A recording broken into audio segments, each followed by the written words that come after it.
Hi hello ಎಲ್ರಿಗೂ ನಮಸ್ಕಾರ.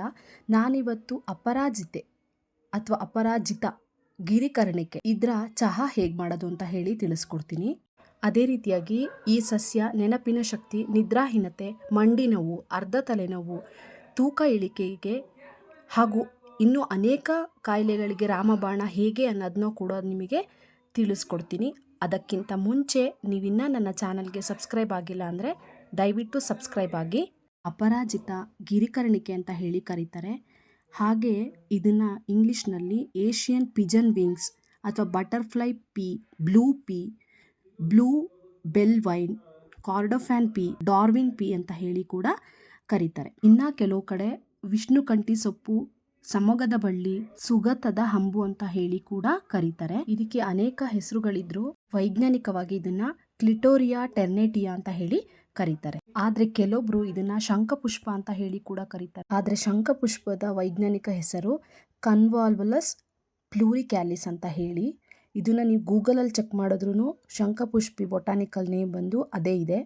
ಆದರೆ ಅಪರಾಜಿತ ಅಥವಾ ಗಿರಿಕರ್ಣಿಕೆ ನಾನು ತೋರಿಸ್ತಾ ಇರೋಂತಹ ಈ ಗಿಡದ ಹೆಸರು ಕ್ಲಿಟೋರಿಯಾ ಟರ್ನಾಟಿಯಾ ಅಂತ ಹೇಳಿ ಕರೀತಾರೆ. ಇದನ್ನ ನೀಲಕಂಠ ಅಥವಾ ಬಟರ್ಫ್ಲೈ ಪೀ ಅಂತ ಹೇಳಿ ಕೂಡ ಕರೀತಾರೆ. ಇದು ತುಂಬ ಜನಕ್ಕೆ ಕನ್ಫ್ಯೂಷನ್ ಇದೆ.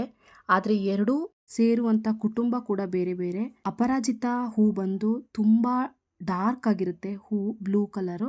ಶಂಖಪುಷ್ಪದ ಹೂ ಬಂದು ಲೈಟ್ ಕಲರ್ ಇರುತ್ತೆ, ಬ್ಲೂ. ನಿಮಗೆ ಕ್ಲಾರಿಫಿಕೇಶನ್ ಸಿಕ್ತು ಅಂತ ಅನ್ಕೊಂತೀನಿ. ಇಲ್ಲಿ ಚಹಾಕ್ಕೆ ಬೇಕಾಗಿರುವಂಥ ಹೂಗಳನ್ನ ಕಟ್ ಮಾಡಿ ಇಟ್ಕೊಂಡಿದ್ದೀನಿ. ಒಂದು ಪಾತ್ರೆಗೆ 2 ಗ್ಲಾಸಷ್ಟು ನೀರನ್ನ ಹಾಕ್ಕೊಂಡು ಅದನ್ನು ಕುದಿಯೋಕ್ಕೆ ಬಿಡಬೇಕಾಗತ್ತೆ. ಇನ್ನು ಈ ಒಂದು ಅಪರಾಜಿತ ಹೂಗಳನ್ನ ಫುಡ್ ಕಲರಿಗಾಗಿ ಹಾಗೆ ಹೇರ್ ಪ್ರಾಡಕ್ಟ್ಸಿಗೆ ಕೂಡ ಬಳಸ್ತಾರೆ. ನಾನು ಕಟ್ ಮಾಡಿ ಇಟ್ಕೊಂಡಿರುವಂತಹ ಅಪರಾಜಿತ ಹೂಗಳನ್ನ ವಾಶ್ ಮಾಡ್ಕೊತಾ ಇದ್ದೀನಿ. ನೋಡ್ತಿರ್ಬೋದು ಎಷ್ಟು ಡಾರ್ಕ್ ಆಗಿದೆ ಅಂತ ಹೇಳಿ ಕಲರ್ಸು. ಅಪರಾಜಿತ ಹೂಗಳು ನೀಲಿ ಕಲರಲ್ಲಿ ಹಾಗೆ ಬಿಳಿ ಕಲರಲ್ಲಿ ಕೂಡ ಇರುತ್ತೆ. ಇನ್ನು ಜನರಲ್ ಆಗಿ ಅಪರಾಜಿತ ಹೂಗಳ ಬೆನಿಫಿಟ್ಸ್ನ ಹೇಳೋಕೆ ಹೋದ್ರೆ, ಈ ಒಂದು ಹೂನ ಗ್ರೀನ್ ಟೀ ತರನೇ ಬ್ಲೂ ಟೀ ಆಗಿ ಬಳಸ್ತಾರೆ. ಇದರಲ್ಲಿ ಆಂಟಿ ಆಕ್ಸಿಡೆಂಟ್ ಪ್ರಾಪರ್ಟಿ ಕೂಡ ಇದೆ. ಇದು ದೇಹನ ತಂಪಾಗಿರಿಸೋ ಜೊತೆಗೆ ರಿಫ್ರೆಶ್ ಪಾನೀಯ ಕೂಡ ಹೌದು. ಇದರಲ್ಲಿ ಕೆಫಿನ್ ಇರಲ್ಲ, ಹಾಗೆ ಫ್ಯಾಟ್ಸು, ಕೊಲೆಸ್ಟ್ರಾಲ್ ಕೂಡ ಇರಲ್ಲ. ತೂಕ ಇಳಿಸೋಕೆ ಸೂಪರ್ ಟೀ. ಇದು ಕರುಳನ್ನು ಶುದ್ಧೀಕರಿಸಿ ಹಸುವನ್ನು ಕಡಿಮೆ ಮಾಡುತ್ತೆ. ಹಾಗಾಗಿ ತೂಕ ಕಡಿಮೆ ಮಾಡ್ಕೋಬೇಕು ಅಂದವರು ಇದನ್ನು ಆರಾಮಾಗಿ ಬಳಸಬಹುದು. ಹಾಗೆ ಇದರಲ್ಲಿ ಫ್ಲೇವನಾಯ್ಡ್ಸ್ ಇರೋದ್ರಿಂದ ಕೊಲಾಜನ್ ಉತ್ಪತ್ತಿಗೆ ಉತ್ತೇಜನ ನೀಡೋಕ್ಕೆ ಸಹಾಯ ಮಾಡುತ್ತೆ. ಹಾಗೆ ಚರ್ಮದ ಆರೋಗ್ಯಕ್ಕೂ ಕೂಡ ತುಂಬಾ ಒಳ್ಳೆಯದು. ಇನ್ನು ಬೆಚ್ಚಗಿನ ಚಹಾನ ನಿಯಮಿತವಾಗಿ ಕುಡಿದ್ರೆ ಹೊಟ್ಟೆ, ಯಕೃತ್, ಮೂತ್ರಪಿಂಡದ ಆರೋಗ್ಯ ಅಭಿವೃದ್ಧಿ ಆಗೋದ್ರ ಜೊತೆಗೆ ದೇಹದೊಳಗೂ ಕೂಡ ಸ್ವಚ್ಛ ಆಗುತ್ತೆ. ಕಿಬ್ಬೊಟ್ಟೆ ನೋವು, ಅದರ ಹಿಗ್ಗುವಿಕೆನೂ ಕೂಡ ಕಡಿಮೆ ಮಾಡುತ್ತೆ. ಕೂದಲಿನ ಆರೋಗ್ಯಕ್ಕೂ ಕೂಡ ಒಳ್ಳೆಯದು. ಮೆಮೊರಿ ಪವರ್ನ ಹೆಚ್ಚಿಗೆ ಮಾಡುತ್ತೆ. ಹಾಗೆ ನಿದ್ರಾಹೀನತೆನ ದೂರ ಮಾಡುತ್ತೆ. ಹಾಗೆ ಜಾಯಿಂಟ್ ಪೇನು ಮತ್ತು ಕೊಲೆಸ್ಟ್ರಾಲ್ ಕಂಟ್ರೋಲಿಗೂ ಕೂಡ ಇದನ್ನು ಬಳಸಬಹುದು. ಈಗ ಹೂನ ವಾಶ್ ಮಾಡ್ಕೊತಾ ಇದ್ದೀನಿ. ವಾಶ್ ಮಾಡ್ಕೊಂಡಿರೋಂತಹ ಹೂನ ಈಗ ನೀರು ಕುದೀತಾ ಇದೆ. ಈಗ ಗ್ಯಾಸ್ನ ಆಫ್ ಮಾಡಿ ತೊಳ್ಕೊಂಡಿರುವಂತಹ ಹೂವನ್ನ ಅದರೊಳಗಡೆ ಹಾಕ್ತಿದ್ದೀನಿ. ನೋಡ್ತಾ ಇರ್ಬೋದು ಯಾವ ರೀತಿ ಕಲರ್ ಬಿಡ್ತಾ ಇದೆ ಅಂತ ಹೇಳಿ. ಇದರಲ್ಲಿ ಆಂಟಿ ಆಕ್ಸಿಡೆಂಟ್ ಹೆಚ್ಚಿಗೆ ಇರೋದ್ರಿಂದ ದೇಹನ ಡಿಟಾಕ್ಸ್ ಮಾಡೋಕ್ಕೆ ಹೆಲ್ಪ್ ಮಾಡುತ್ತೆ. ಹಾಗೆ ಬಾಡಿನ ಫ್ರೀ ರ್ಯಾಡಿಕಲ್ಸಿಂದ ರಕ್ಷಿಸುತ್ತೆ. ಇನ್ನು ಈ ಚಹಾ ಎನರ್ಜಿ ಬೂಸ್ಟರ್ ಆಗಿ ಕೂಡ ಕೆಲಸ ಮಾಡುತ್ತೆ. ಮೂತ್ರ ವಿಸರ್ಜನೆ ಮಾಡಬೇಕಾದ್ರೆ ಉರಿತಾ ಇದ್ರೆ ಅಥವಾ ಬರ್ನಿಂಗ್ ಸೆನ್ಸೇಷನ್ ಇದ್ರೆ ಕೂಡ ಇದು ಕಡಿಮೆ ಮಾಡುತ್ತೆ. ನೋಡ್ಬೋದು ಇವಾಗ ಕಲರ್ ಫುಲ್ ಬಿಟ್ಬಿಟ್ಟಿದೆ. ನಾನು ಈಗ ಒಂದು ಗ್ಲಾಸಿಗೆ ಅದನ್ನು ಹಾಕ್ಕೊತಾ ಇದ್ದೀನಿ. ಈ ಟೀ ಕುಡಿಯೋದ್ರಿಂದ ಹೆಣ್ಮಕ್ಳಲ್ಲಿ ಆಗುವಂಥ ಇರ್ರೆಗ್ಯುಲರ್ ಪೀರಿಯಡ್ಸು ಕೂಡ ಕರೆಕ್ಟಾಗಿ ಆಗೋಕ್ಕೆ ಸಹಾಯ ಮಾಡುತ್ತೆ. ಈ ಟೀನ ಊಟ ಆದಮೇಲೆ ಕುಡಿಯೋದ್ರಿಂದ ಜೀರ್ಣಕ್ರಿಯೆಗೆ ಸಹಾಯ ಮಾಡುತ್ತೆ. ಹಾಗೆ ಆರೋಗ್ಯಕರವಾದ ನಿದ್ರೆ ಕೂಡ ಮಾಡಬಹುದು. ಇದು ಪೈಲ್ಸು, ಮಲಬದ್ಧತೆಗೂ ಕೂಡ ಒಳ್ಳೆಯದು.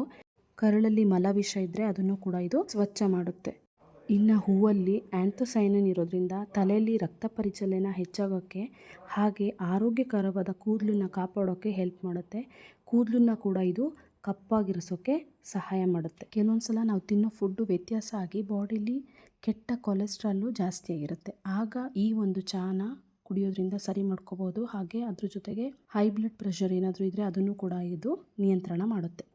ನಾನಿವಾಗ ನಿಂಬೆ ಹಣ್ಣನ್ನು ಹಾಕ್ತಾಯಿದ್ದೀನಿ.